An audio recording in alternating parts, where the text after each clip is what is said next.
Hey guys, it's Cece, and today I'm here to talk about the 5-star system, book ratings in general, and what all of these number ratings mean to me. So, a lot of us here on BookTube, basically everybody on Goodreads, and a lot of people in the book community in general tend to rate books on a 5-star system. Obviously, there are plenty of people who do this. I've seen people who rate by like percentages from 1 to 100. I've seen people use a 10-star system. But basically, I stick to the 5-star system. And when I say I stick to the 5-star system, that means for me there are a total of 9 possible ratings that I can give a book. 1 through 5, plus all of the little 0.5s in between. So 1.5, 2.5, etc. That means there are 9 possible ratings I can give books, and I give these out at the end of every wrap-up, at the end of every review, but I don't spend a lot of time talking about what those specific numbers each mean to me and how I assign those numbers to the books I read. So today I'm going to talk about what makes a book a certain star rating, and I'm going to give you examples of every single star rating that I mention. So let's just jump right in so I can talk a little bit more about this system. So the first rating that I want to talk about is 1 star. We are starting from the bottom and working our way up. Giving a book 1 star for me is incredibly rare. It almost never happens. Basically what it means to me is not only did I fail to get anything meaningful out of the book that I read, I also found it in some ways blatantly offensive. It means that I didn't just feel like I didn't get anything out of the book,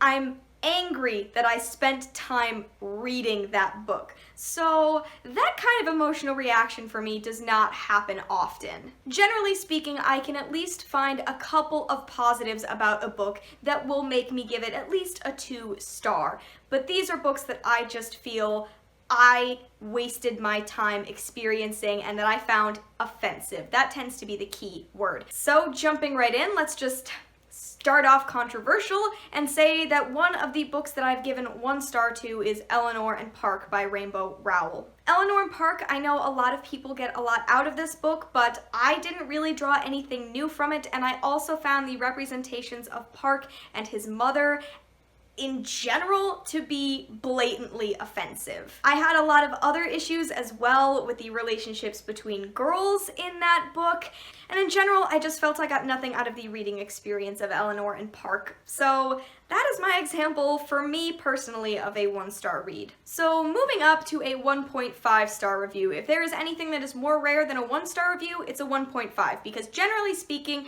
if something is bad enough to get a 1-star review, I'm not going to try to make excuses for it to get that additional 0.5.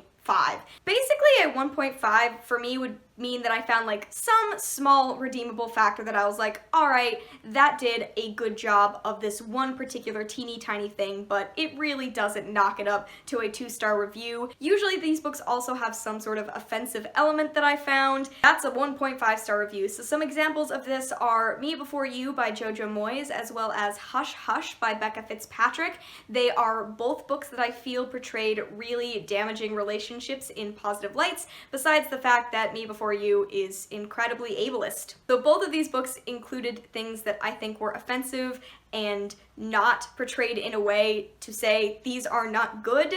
Plus, I didn't really get anything out of the writing of either of them, so they kind of got 1.5 stars. Now we're going to move on to a 2-star review. A 2-star review is just generally a book I didn't like. It means that I don't feel it did a very good job getting the story across, or that I didn't like the story in general. It was probably boring, predictable, had some cliches, but likely was not blatantly offensive as the 1 and 1.5 star review books are, so I gave it a 2. It probably did something that I was like, that one thing that it did was really good. So some books that I've given 2 stars to include I Am Number 4 by Pittacus Lore, as well as You by Caroline Kepnes.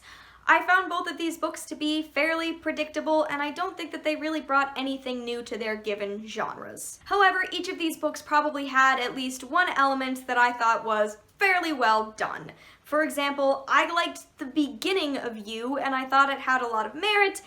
It's just everything else that I feel failed. On to a 2.5. Again, this probably just means it's a little bit better than a 2. There was some sort of writing element, some sort of character, something that I think made it a tiny bit better. So examples of this for me would be The Girl in 6E by A.R. Torrey or The Forest of Hands and Teeth by Carrie Ryan. Neither of these books are books that I particularly enjoyed, but I think that they were both immensely readable, and that for me puts them above a 2-star review. So now we are moving on to 3-star books. 3-star books for me are generally purely middle ground. There's nothing really incredible about them, and they can probably be best described with a shrug and a general kind of noise. I mean, I didn't hate them, but I didn't love them either. They just kind of exist. Usually this also means that they were probably pretty forgettable, even if they were well written. I felt like as soon as the book was over, nothing is impactful, nothing is gonna stick with me from that book. It probably means that I really liked the plot or the characters or some part of the story that I thought was like,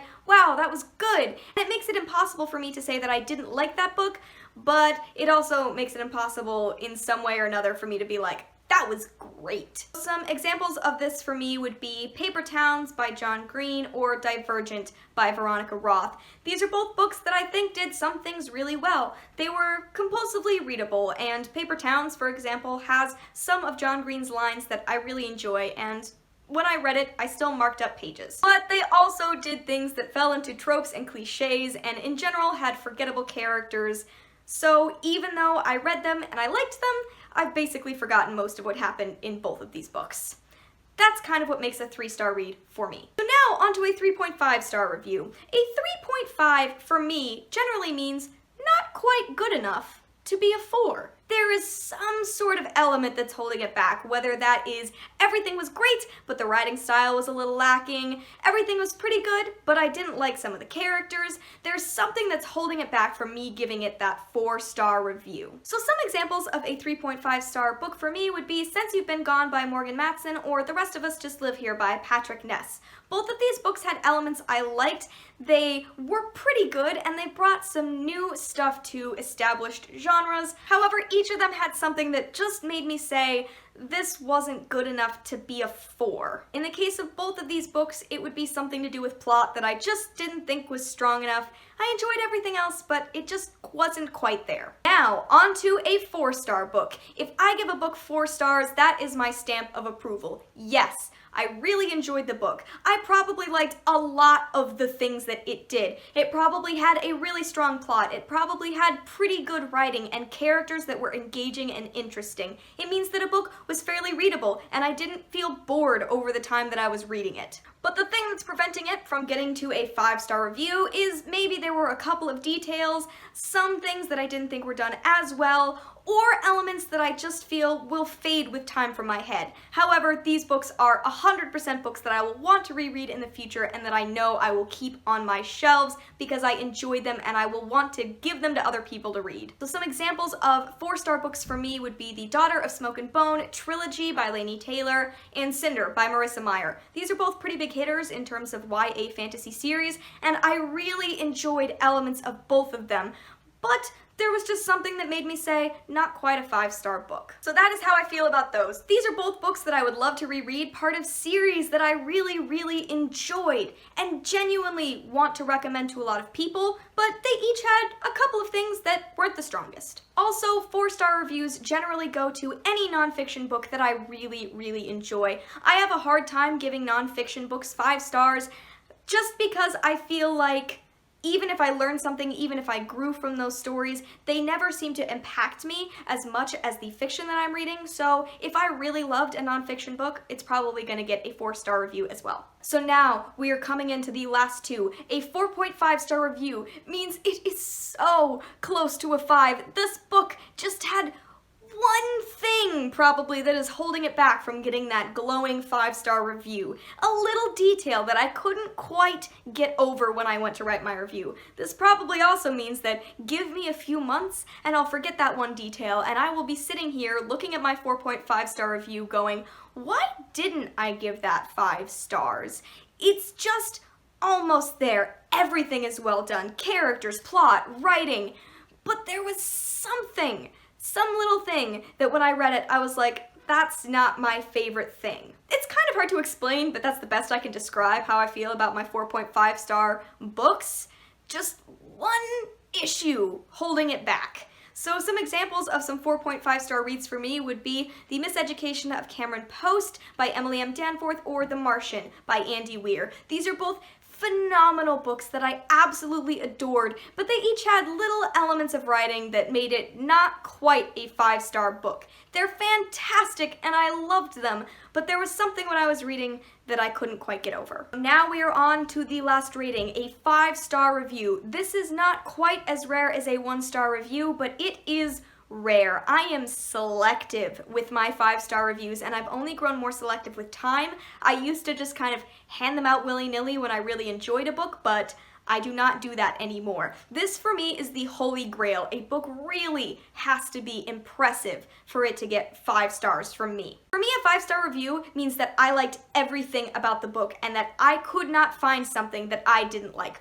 Or that there was something I didn't like, but everything else was so incredible that my mind just erased that issue forever and I just won't even think about it because everything else I felt was done so strongly. I will 100% reread them, and that every time I reread them I get something new and interesting out of the book that I didn't before. It means that this piece of writing is something that is going to stick with me and that I think about long after I finish the book. Some examples of these are some of my favorite books. Actually, my favorite books. For example, Gone Girl by Gillian Flynn is always a 5-star read for me, as is The Giver by Lois Lowry. Both of these books are books that I have reread multiple times and that I continue to get new things out of. In terms of Gone Girl, it's more like little details that I missed, elements that I thought were so well done that I missed the first time I read it.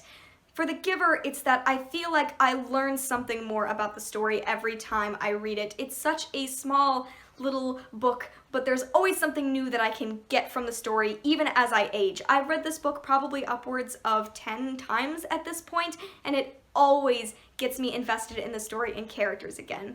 And if I was going to give one more example of a 5-star book, I would say A Monster Calls by Patrick Ness. I already mentioned Patrick Ness earlier, so I feel like I have to say most of his books for me are 5-star reads. A Monster Calls is also a book that made me intensely emotional, which I think is another way that a book can get 5 stars. If I get that emotional over a book, that means things are being done very, very well. So I would also say A Monster Calls is a 5-star read. Okay guys, there you go. Those are my feelings on the 5-star rating system and what all of those ratings mean to me. I know that there are some books that I gave low ratings that people really love, so I'm sorry, but that's how I feel about those books. That's why I gave those books those ratings. I tried to pick pretty popular books for each of these so that I could give you an example that a lot of people have probably read and talked about. So what are your feelings on the 5-star rating system? Do you use it? Do you use half stars? Do you use 10 stars? Do you use the percentage system? Do you not rate books? How do you think about how much you liked a book and how do you talk about that? Leave all of that in the comments below, or anything else you want to talk about related to this video. Thank you so much for watching, and I will see you in another video very soon. Bye!